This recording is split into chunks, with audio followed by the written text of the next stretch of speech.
अच्छा बच्चे मुझे बताओ, अगर कोई प्रोफेसर तुम्हें ठीक से समझाता नहीं है तो मैं उसका भेजा बाहर निकाल दूंगा। या कोई लड़का तो तुम्हें तंग नहीं करता? मैंने कहा जवाहर भाई क्या हो गया आपको?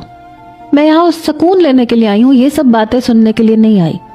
मुझे कोई तंग नहीं करता, सबको पता है कि मैं किसकी बहन हूँ। वो मुस्कुराने लगा, अपनी मूंछों को मड़ोड़ने लगा।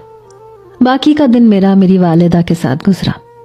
मैंने उनके साथ जी भर के बातें की, मजे मजे के खाने खाए।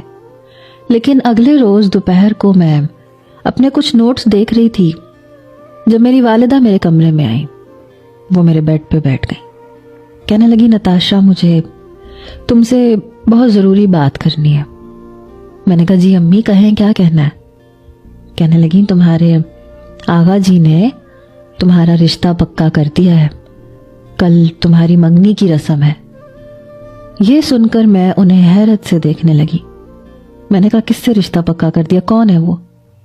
मेरी वालिदा कहने लगी ये पूछने का हक हमारे यहाँ लड़कियों को नहीं होता। तुम्हारे आगा जी ने सोचा है तो कुछ अच्छा ही सोचा होगा।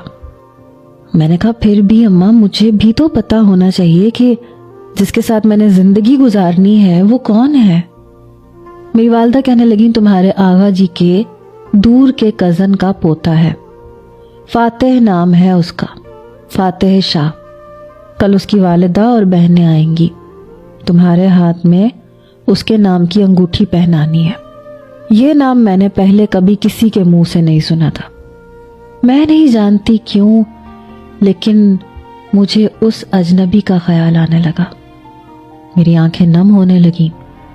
पता नहीं कौन था जिसके नाम की अंगूठी कल मुझे पहनाई जानी थी और फिर उसी के नाम पर मेरी सारी जिंदगी गुजर जानी थी।